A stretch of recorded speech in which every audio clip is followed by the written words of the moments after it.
જય સ્વામિનારાયણ વિદ્યાર્થી મિત્રો, સહજાનંદ વિદ્યાલય દ્વારા આયોજિત ડિજિટલ અભ્યાસ શ્રેણીમાં હું ભાવેશ ગજેરા આપ સૌ વિદ્યાર્થી મિત્રોનું હાર્દિક સ્વાગત કરું છું. ધોરણ 8 વિષય વિજ્ઞાન, પ્રકરણ નંબર 12 ઘર્ષણ, એનો આ ત્રીજો તાસ છે. આપણે તાસ નંબર 3નો અભ્યાસ કરી રહ્યા છીએ.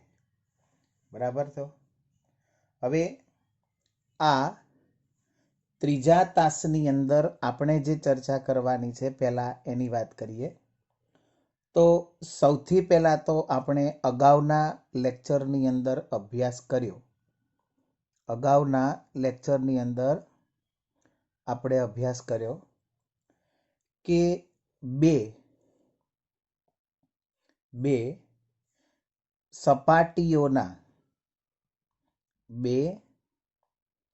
સપાટીઓના ખરબચડા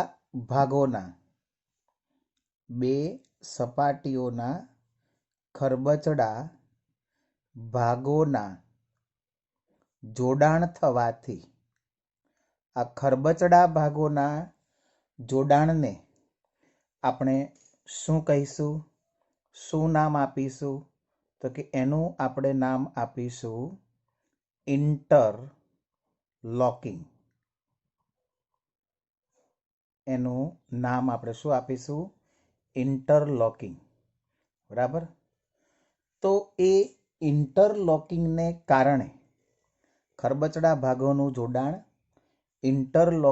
જોડાણને કારણે શું થાય છે?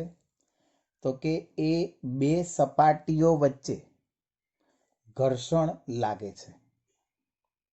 બે સપાટીઓના ઘર્ષણના કારણે, બે સપાટીઓના જોડાણના, ઇન્ટરલોકિંગના, ખરબચડા ભાગોના જોડાણના કારણે એ બે સપાટીઓ વચ્ચે શું થાય છે? ઘર્ષણ લાગે છે. તો વિદ્યાર્થી મિત્રો, એનો અર્થ એ થાય કે જ્યારે પણ કોઈ બે સપાટીઓને બળપૂર્વક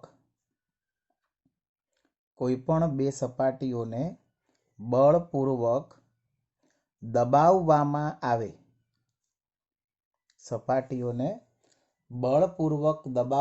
આવે, તો અહીંયા ઘર્ષણમાં શું થશે? તો કે વધારો થશે. ઘર્ષણમાં વધારો થાય છે. બે સપાટીઓને જ્યારે બળપૂર્વક દબાવવામાં આવે છે, ત્યારે એમની વચ્ચેનું જે આ ઘર્ષણ છે, એ ઘર્ષણમાં શું થાય છે? વધારો થાય છે. બરાબર? કોઈ સાદડી ઉપર કોઈ વ્યક્તિ બેઠેલો ન હોય અને બેઠેલો હોય. બરાબર? સાદડી એટલે આપણે એવું કહીએ ચટ્ટાઈ, કાપડની ચટ્ટાઈ હોય. બરાબર? તો એ ચટ્ટાઈ ઉપર બે કિસ્સા. પહેલો કિસ્સો, કોઈ બેઠેલું ન હોય. બરાબર? અને બીજો કિસ્સો, કોઈ બેઠેલું હોય. કોઈ બેઠેલું ન હોય અને કોઈ બેઠેલું હોય. બરાબર? તો બેઠેલું ન હોય અને બેઠેલું હોય, એમાં તમે કઈ વસ્તુને ખેંચીએ તો સરળતાથી ખેંચી શકાશે? તો સ્વાભાવિક રીતે તમારા દરેકના મોઢામાંથી જવાબ આવશે કે કોઈ બેઠેલું ન હોય ત્યારે ખેંચીએ તો એને સહેલાઈથી ખેંચી શકાશે. બરાબર? અને ઉપર કોઈ બેઠું હોય તો એને ખેંચી શકાતું નથી. બરાબર. હવે આપણે અલગ અલગ પ્રકારના અનુભવોને યાદ કરીએ. અલગ અલગ પ્રકારના અનુભવોને યાદ કરો કે એમાં કોઈ ખાલી બોક્સ હોય. કેવું કીધું મેં તમને? ખાલી બોક્સ.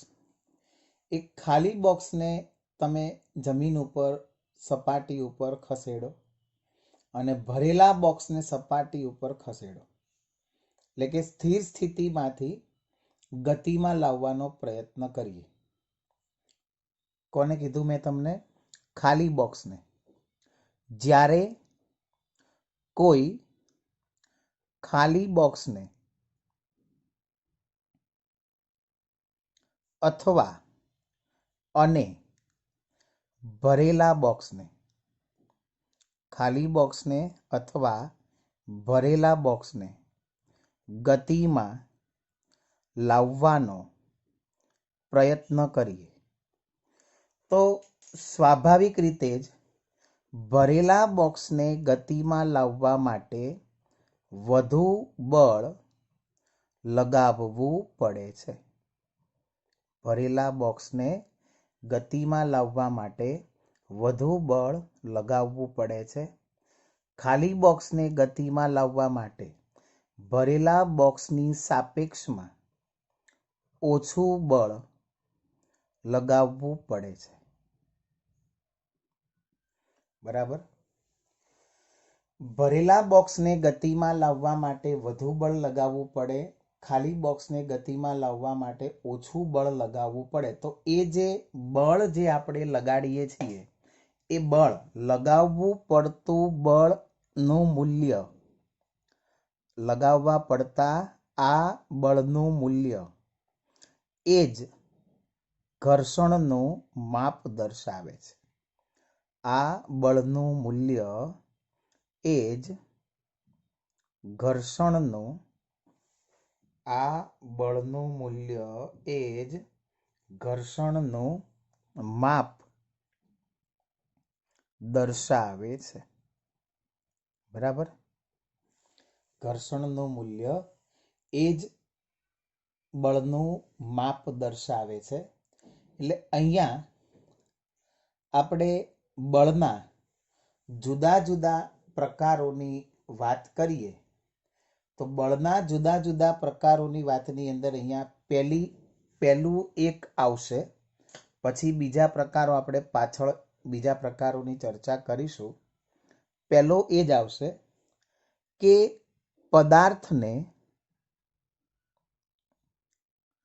પદાર્થને સ્થિર સ્થિતિમાંથી, પદાર્થને સ્થિર સ્થિતિમાંથી ગતિમાં લાવવા માટે, પદાર્થને સ્થિર સ્થિતિમાંથી ગતિમાં લાવવા માટે જરૂરી બળ, જે બળ લગાવવું પડે એ જરૂરી બળ એ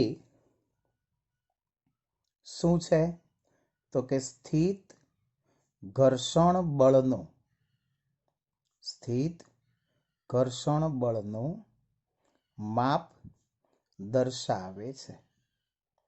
પદાર્થને સ્થિર સ્થિતિમાંથી ગતિમાં લાવવા માટે જરૂરી ઘર્ષણ બળનું મૂલ્ય એ સ્થિત ઘર્ષણ બળનું માપ દર્શાવે છે.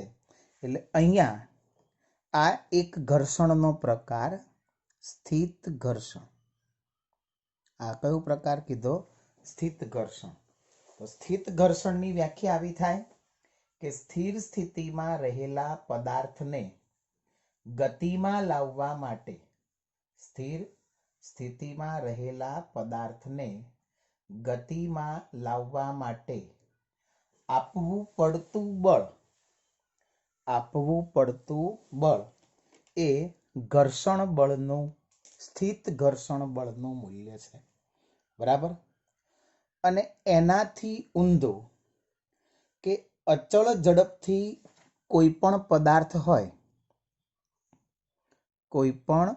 પદાર્થ હોય એ પદાર્થની અચળ ઝડપની ગતિ ચાલુ રાખવી હોય, પદાર્થની અચળ ઝડપની ગતિ ચાલુ રાખવી હોય તો એ અચળ ઝડપની ગતિ ચાલુ રાખવા માટે જરૂરી બળ સતત આપવું પડે, જરૂરી બળ સતત આપવું પડે છે. તો એ જે આપવું પડે છે બળ, અહીં આના માટે જે બળ આપવું પડ્યું, બરાબર, એ જે જરૂરી બળ છે એ બળને અહીં આપણે કહીશું સરકતું ઘર્ષણ બળ. શું કહીશું એને? સરકતું ઘર્ષણ બળ. સરકતું ઘર્ષણ બળ કયું કહેવાય? ગતિમાન પદાર્થ પર, ગતિમાન પદાર્થ હોય અને એ પદાર્થની ગતિ સતત ચાલુ રાખવી હોય તો એ પદાર્થની ગતિને સતત ચાલુ રાખવા માટે આપણે સતત બાહ્ય બળ આપવું પડે છે. બરાબર. હવે અહીંયા એ જે સરકતું ઘર્ષણ અને સ્થિત ઘર્ષણનું મૂલ્ય ક્યારે કેટલું હોય એના વિશેની જો વાત કરીએ તો તમે જુઓ પાઠ્યપુસ્તકની અંદર પેજ નંબર 149 ઉપર કે જ્યારે કોઈ બોક્સ એ જે બોક્સ છે એ સરકવાનું શરૂ કરે, જે બોક્સ છે એ બોક્સ સરકવાનું શરૂ કરે ત્યારે તેની સપાટી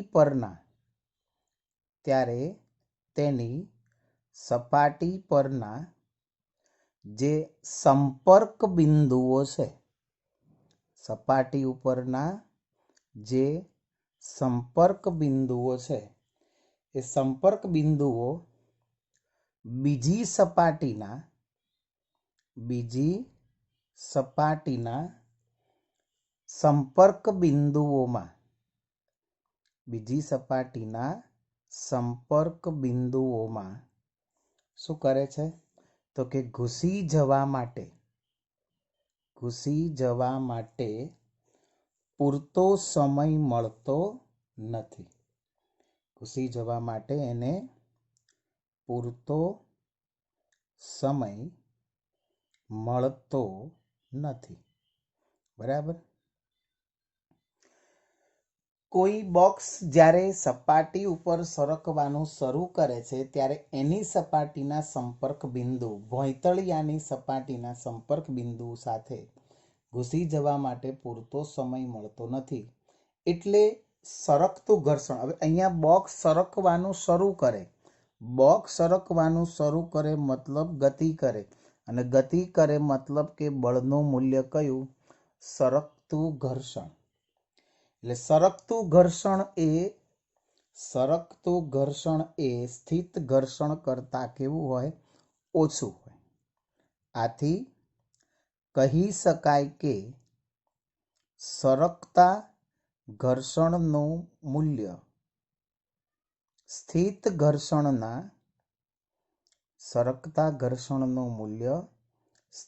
ઘર્ષણના મૂલ્ય કરતા કેવું હોય છે? ઓછું હોય છે. અહીંયા તમે જોયું હોય તો તમને પોતાને ખ્યાલ આવશે કે સ્થિત ઘર્ષણ હોય તો સ્થિત ઘર્ષણમાં આ જે ક્રિયા થઈ એ ક્રિયા માટે પૂરતો સમય મળશે. એ ક્રિયા માટે પૂરતો સમય મળશે. એ પૂરતો સમય મળ્યો જે ક્રિયા માટે, એ ક્રિયા કઈ હતી? તો કે ઇન્ટરલોકિંગ. એ ક્રિયા કઈ હતી? ઇન્ટરલોકિંગ. ઇન્ટરલોકિંગ માટે પૂરતો સમય મળશે અને ઇન્ટરલોકિંગ માટે પૂરતો સમય મળે મતલબ ઘર્ષણ બળ કેવું હોય? વધુ હોય. એટલે એવું કહેવાય કે સ્થિર સ્થિતિમાંથી પદાર્થને ગતિમાં લાવવા કરતાં ગતિમાન પદાર્થની ગતિ ચાલુ રાખવી સરળ છે. શું કીધું? સ્થિર સ્થિતિમાંથી પદાર્થને ગતિમાં લાવવું, સ્થિર સ્થિતિમાંથી પદાર્થને ગતિમાં લાવવું એના કરતાં ગતિમાન પદાર્થની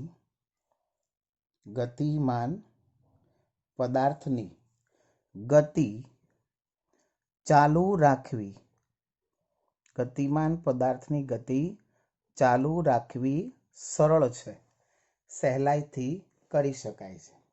કારણ કે અહીંયા જે બળ લાગે છે એ સ્થિત ઘર્ષણ છે અને અહીંયા જે બળ લાગે છે એ સરકતું ઘર્ષણ છે.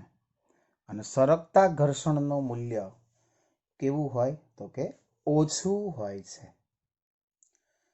હવે તમારો પાઠ્યપુસ્તકનો ટોપિક નંબર 12.3 ઘર્ષણ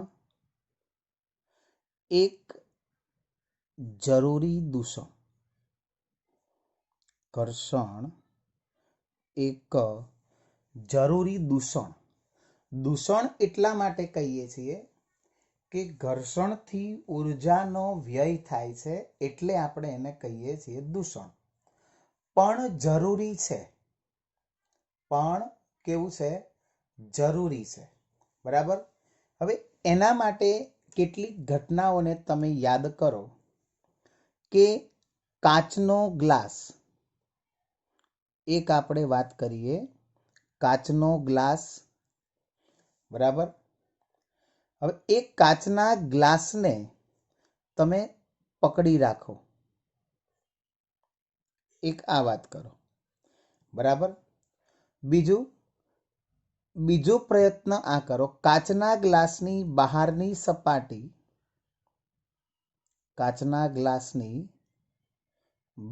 સપાટી, ચીકણી બનાવો.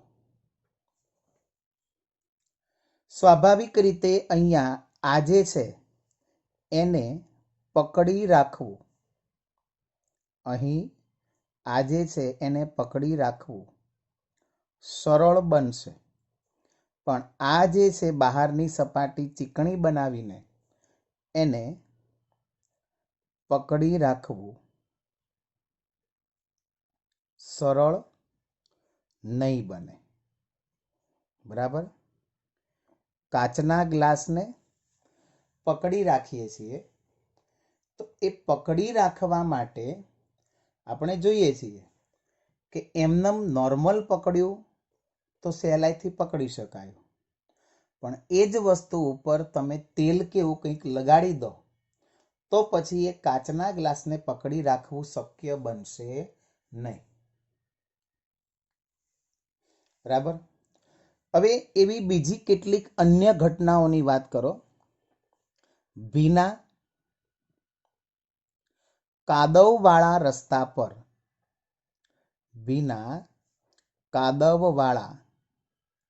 રસ્તા પર ચાલવાનું. બરાબર. અથવા આપણે આમ કહીએ કે ભીના ભોંયતળિયા પર,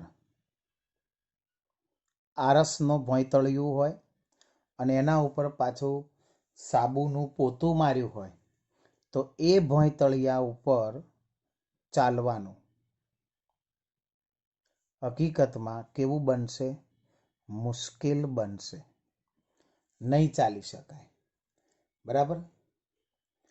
આપણે અહીંયા આ બધી જે ઘટનાઓ છે એ બધી ઘટનાઓ પરથી આપણે ઘર્ષણ બળના ફાયદાઓની વાત કરીએ છીએ. ઘર્ષણ બળના ફાયદાઓની વાત કરીએ છીએ કે જે ઘર્ષણ એક જરૂરી દૂષણ છે તો એ આપણને મળશે ફાયદા સ્વરૂપે કે ઘર્ષણના ફાયદાઓ જણાવો. તો પહેલું, જમીન પર સહેલાઈથી ચાલી શકાય છે ઘર્ષણ બળના કારણે. જમીન પર સહેલાઈથી ચાલી શકાય છે શેના કારણે? ઘર્ષણ બળના કારણે. હમણાં આપણે આગળ વાત કરી કે ભોંયતળિયું ભીનું હોય કે ભીનો કાદવવાળો રસ્તો હોય તેના ઉપર ચાલી શકાય નહીં. પેન કે પેન્સિલ વડે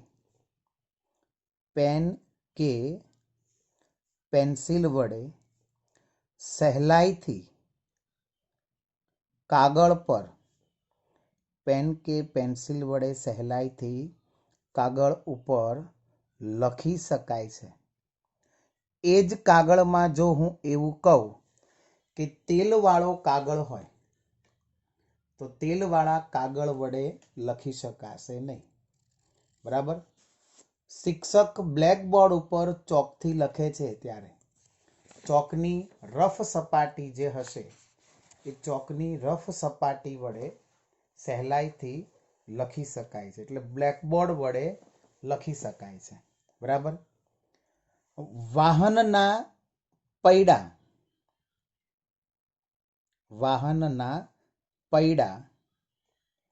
અને રસ્તા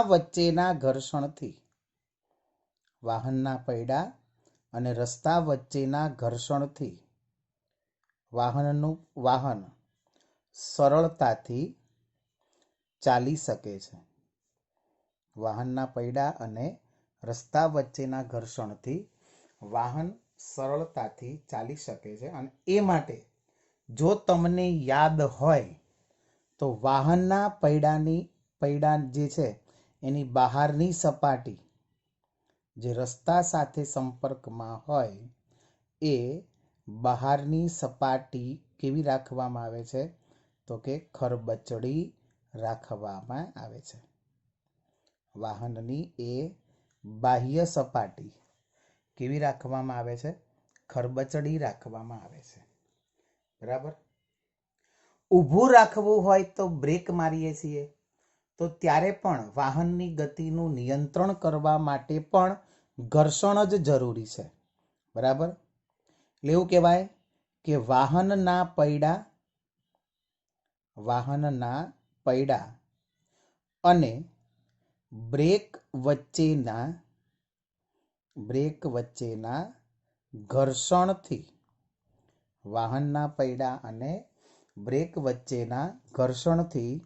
વાહનને ઊભું રાખી શકાય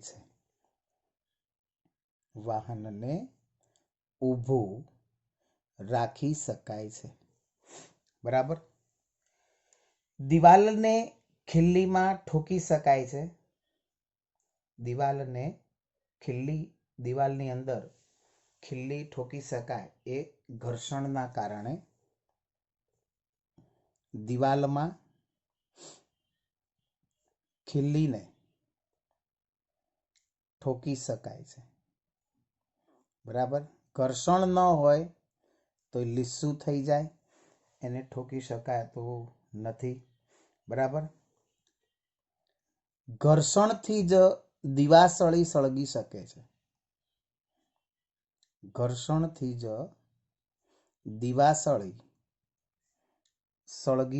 છે. અને બીજી એક વાત આપણે એવી કરીએ કે એ જે ઘર્ષણ છે એ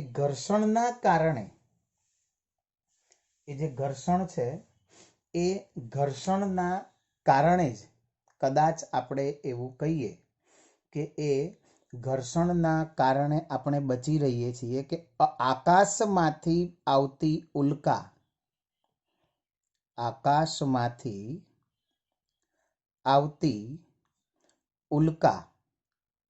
ઘર્ષણના કારણે સળગી જાય છે. એનાથી આપણને કોઈ નુકસાન થતું નથી. બરાબર? આ ઘર્ષણના ફાયદા. પછી ગેરફાયદા. જો કે ફાયદાની સાપેક્ષમાં ગેરફાયદા ઓછા છે એટલે આપણે ઘર્ષણ જે છે એ ઘર્ષણ જરૂરી દૂષણ છે એવું કહેવાય. સૌથી પહેલું ઘસારો લાગવાના કારણે જે તે વસ્તુઓ છે એ ઘસાઈ જાય છે. બરાબર. ઘર્ષણથી લાગતા ઘસારાથી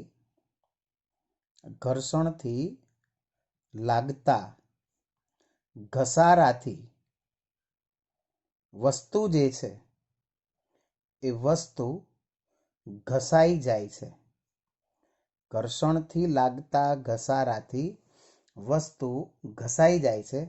પછી એ બૂટ ચપ્પલના તળિયા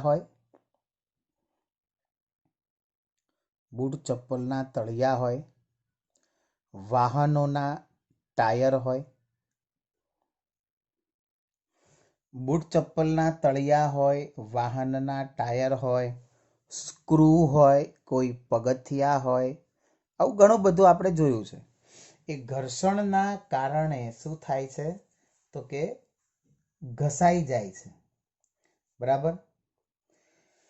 ઘર્ષણના કારણે ઉર્જાનો વ્યય થાય છે, ઉર્જા વેડફાઈ જાય છે. ઘર્ષણ લાગવાથી, કારણ કે કોઈ પણ વસ્તુ જો ઘસાતી હોય ને એ ગરમ થાય. બે હથેળીઓને સાથે રાખીને ઘસો, બરાબર, હથેળી ગરમ થઈ જશે. ઘર્ષણ લાગવાથી હથેળીમાં ઉષ્મા ઉત્પન્ન થઈ, એટલે ઘર્ષણના કારણે ઉષ્મા ઉત્પન્ન થાય છે. ઘર્ષણના કારણે ઉષ્મા ઉત્પન્ન થાય છે. અને એ ઉષ્મા જે છે એ ઉત્પન્ન થતી ઉષ્મા બિનજરૂરી છે. ઉત્પન્ન થતી ઉષ્મા બિનજરૂરી છે. બરાબર. એટલે આપણે કહીએ છીએ કે ઘર્ષણના કારણે ઉર્જાનો વ્યય થાય છે. ઘર્ષણના કારણે ઉર્જાનો શું થાય છે? વ્યય થાય છે. બરાબર. તો વિદ્યાર્થી મિત્રો, અહીંયા આપણે આ બે અગત્યના પ્રશ્નોની ચર્ચા કરી. ઘર્ષણના ફાયદા અને ગેરફાયદા. બરાબર. તો એ ફાયદા અને ગેરફાયદા સાથે આપણું આ તાસ નંબર 3 ને અહીંયા વિરામ આપીએ છીએ. નવો વિડીયો અપલોડ થાય ત્યાં સુધી સૌ વિદ્યાર્થી મિત્રોને જય સ્વામિનારાયણ.